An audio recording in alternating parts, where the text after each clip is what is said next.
మీ అందరికీ నా ధన్యవాదాలు. ఇందాక పాప చదివినట్టుగా ఈ ప్రతిజ్ఞ మనకి హరిత ఆంధ్రప్రదేశ్ కావాలి, ఇది చాలా ఈజీగా ఉంటుంది ప్రతిజ్ఞ. దీనిని నిలబెట్టుకోవడం మటుకు చాలా కష్టం. ఒక చెట్టుని పెంచటం, కూల్చేయడం చాలా తేలిక, కానీ పెంచడం చాలా చాలా కష్టం. ఇక్కడ విద్యార్థులందరికీ కూడా మీ అందరికీ చాలా నేను చిన్నప్పుడు ఇప్పుడు చదువుకున్న పాఠాన్ని నాకు చాలా ప్రేరణ అది. అంటే ఈరోజు మనం ఒక చిన్న ప్రతిజ్ఞ కదా దీని గురించి అని అనిపించచ్చేమో, కానీ పర్యావరణ ప్రేమికుడిగా ప్రకృతి రక్షించుకోవాలి అనుకునే ఒక ఆలోచన ఎప్పుడు చిన్నప్పుడు స్కూల్లో ఒక చిన్న పాట ఉండేది, 3 కాళ్ళ ముదస్సులి అని. ఆల్మోస్ట్ కాటికి కాళ్ళు చాపుకొని చావుకు ఎదురు చూస్తున్న ఒక ముసలతను ఒక తినేసిన మామిడి టెంకని చిన్న గొయ్యి తీసి రోడ్డు మీద రహదారులు ఎక్కడ ఒక అడవిలో ఉండే ఒక బాట వైపు నాటుతూ ఉంటే ఆ దారి వెంబడి వెళ్తున్న మహారాజు, ఆయన సైన్యాధిపతి వేట చేసుకొని వాళ్ళు తిరిగి రాజధాని వెళ్తూ ఉంటే ఆ మహారాజు అంటాడు సేనాధిపతితో, చూడండి ఎంత ఆపాప గుర్రాలు ఆపు అని చెప్పి గుర్రాలు ఆపి చూస్తుంటారు. ఆ తినేసిన మామిడి టెంకని అతను పక్కన నాటుతూ ఉంటాడు. పక్కన తన మనవాడు ఏదో సహాయం పడుతూ ఉంటాడు. చాలా వెటకారం చేస్తాడు. ఆ పద్యం అంతా ఏంటంటే, ఎరా 3 కాళ్ళ ముదుసులే, నువ్వు ఎంతకాలం బతుకుతావని చెప్పి నువ్వు ఇది నాటుతున్నావు, ఇది పెరిగి పెద్దయి కాటికి కాళ్ళు చాపుకున్న నువ్వు ఒక 20 సంవత్సరాల తర్వాత 14 సంవత్సరాల తర్వాత పెరిగి మామిడి చెట్లు పండ్లు తిందామనైనా ఎంత ఆశ నీకు అనేది చాలా వెటకారం చేస్తాడు. అతను నవ్వుతా అంటే తల ఉంచుకొని చాలా వినమ్రత ఒకటే మాట మాట్లాడతాడు, నా కోసం కాదు నా మనవడి తరం కోసం నాటుతున్నాను. ఈరోజు మనం నాటే ప్రతి చెట్టు మనకేదో అద్భుతం ఉందని కాదు, కానీ ఇక్కడున్న భావితరాల కోసం నాటుతున్నాం. ఇది గౌరవ ముఖ్యమంత్రి చంద్రబాబు నాయుడు గారు కూడా ప్రతిజ్ఞ ఇచ్చి ఇది చదివిద్దామని మాట్లాడుతుంటే నన్ను అడిగారు, ఎలా చేద్దాం దీనంటే, మీరు చదవండి సార్ మేము ఫాలో అవుతామంటే, ఆయన సదుద్దేశంతో లేదు భావితరాలకి ఇది కావాలని చెప్పి మీ ఇక్కడ ఉన్న విద్యార్థులని పిలిపించి మరి ఆ పాప చేత చేయించడం నిజంగా ఆయన సహృదయతకి, ఆయన దార్శనికతకి నిదర్శనం. ఇది మనం ఏమి చేసినా ఇది భావితరాలకి బాగుండాలనే చేస్తాం తప్ప ఈరోజు మనం చేసే ఏ పని కూడా మనకంటే కూడా ఉచితరాలు బాగుండాలి.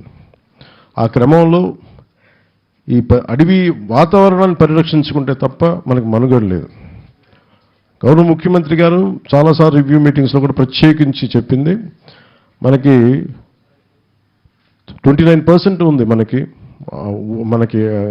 అడవి, మనకి పచ్చదనం, మనకి అది అడవుల ద్వారా కావచ్చు, వనాల ద్వారా కావచ్చు, కానీ దానిని 50% తీసుకెళ్లాలన్న లక్ష్యంతో ఈ చంద్రబాబు గారి నాయకత్వంలో ఈ ప్రభుత్వం పనిచేస్తాం. దాంట్లో భాగంగానే ఈ 1,00,00,000 మొక్కలు వన మహోత్సవ కార్యక్రమాన్ని మొదలుపెట్టాం. ఇది జూన్ జూలైలో మొదలై ఈ మొక్కల నాటే కార్యక్రమం మనకి నవంబర్లో వచ్చే కార్తీక సమారాధన వరకు సాగుతూ ఉంటుంది. ఒకటి మొక్కలు నాటడమే కాదు, దాన్ని పరిరక్షించుకోవడం కూడా చాలా చాలా అవసరం. దాన్ని ఎలా చెయ్యాలనేది ఇది ఒక్కళ్ళని చేస్తే సరిపోదు, ఇది మనందరి సమిష్టి బాధ్యతగా తీసుకొని నడిపించాల్సిన అవసరం. కేవలం ప్రభుత్వ శాఖలు, ప్రభుత్వ అధికారులు కాకుండా ప్రతి ఒక్కరూ దీన్ని సమిష్టి బాధ్యతగా మన బాధ్యతని నడిపించాల్సిన అవసరం ఉంది. ఇది దేవాలయాల్లో కావచ్చు, మస్జిదుల్లో కావచ్చు, లేదంటే చర్చెస్లో కావచ్చు, లేదంటే అడ్మినిస్ట్రేటివ్ బిల్డింగ్స్లో కావచ్చు, ఎక్కడైనా సరే పచ్చదనం పెరగాలని మనం కోరుకుంటే తప్ప, ఎందుకంటే ఎండ మలమలలాడే ఎండ వచ్చినప్పుడే పచ్చదనం తాలూకు నీడ తాలూకు విలువ తెలుస్తుంది. అందుకని ఖచ్చితంగా మనందరి బాధ్యత, సామాజిక బాధ్యతగా తీసుకోవాలి. గత ప్రభుత్వం ఇష్టారాజ్యంగా చెట్లు కొట్టేశారు. చాలాసార్లు నేను దాని గురించి కూడా మాట్లాడాను. ముఖ్యమంత్రి గారు కూడా దాన్ని చాలా సందర్భాల్లో ప్రస్తావించారు. కోనసీమలో ఒక మాట చెప్తారు, ఒక కొడుకు ఒక చెట్టు పెద్ద కొడుకుతో సమానం, ముఖ్యంగా కొబ్బరి చెట్టుని పెద్ద కొడుకుతో సమానం అంటారు. అంటే అంత బలంగా చెట్టుకి ఇది అరణ్య సూక్తం చదవాలి. మనం అరణ్య సూక్తం చదివితే దాని తాలూకు విశిష్టత, ఒక చెట్టు తాలూకు విశిష్టత ఎలా ఉంటుందంటే దాదాపు 10 మంది సంతానంతో సమానం. ఇంకా నేను సరిగ్గా చెప్పట్లేదు, కానీ దాదాపు 10 మంది పెద్ద కొడుకులతో సమానం అన్నట్టుగా మాట్లాడుతుంది ఒక్క చెట్టు. అంత మేలు చేస్తున్నది. అలాంటి చెట్టుని పరిరక్షించుకోవాల్సిన మన బాధ్యత. దానికి రకరకాల విధి విధానాలు ఉన్నాయి. వర్షాకాలంలో మనం జూన్ జూలైలో ప్రారంభించడం, నవంబర్ దాకా వెళ్ళటం. అలాగే ముఖ్యంగా థిక్ ప్లాంటేషన్ కావాలి, తక్కువ వ్యవధిలో ఉండి తక్కువ విస్తీర్ణంలో, దాదాపు 200 గజాలు ఉన్నా, 400 గజాలు ఉన్నాయి, కనీసం ఒక 50 గజాల స్థలంలో కూడా ఒక మినీ ఈ మనకి ఎకోసిస్టమ్ రావడానికి మియావాకి అనే ఒక జపనీస్ వ్యక్తి ప్రతిపాదించింది ఒక మియావాకి ఫారెస్ట్ మెథడ్ అని ఉంది. దాన్ని మనం అది మీకు చదివితే అవైలబిలిటీలో ఉంటుంది. మేము అటవీ శాఖ నుంచి కూడా మేము దాని గురించి ప్రత్యేకంగా ఉద్యాన శాఖ నుంచి కూడా ప్రత్యేకించి దాని మీద ఇన్ఫర్మేషన్ రిలీజ్ చేస్తాం. దానివల్ల ఏంటంటే చాలా తొందరగా అడవి పెరుగుతుంది.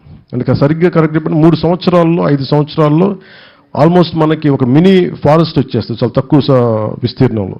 అలాంటివన్నీ మీకు దయచేసి భవిష్యత్తులో తెలియజేసుకుంటూ నాకు అవకాశాన్ని ఇచ్చిన పెద్దలందరికీ, ముఖ్యమంత్రి గారికి, ఇక్కడికి వచ్చిన విశిష్ట అతిథులందరికీ ధన్యవాదాలు తెలుపుకుంటూ సెలవు తీసుకున్నాను. జై హింద్.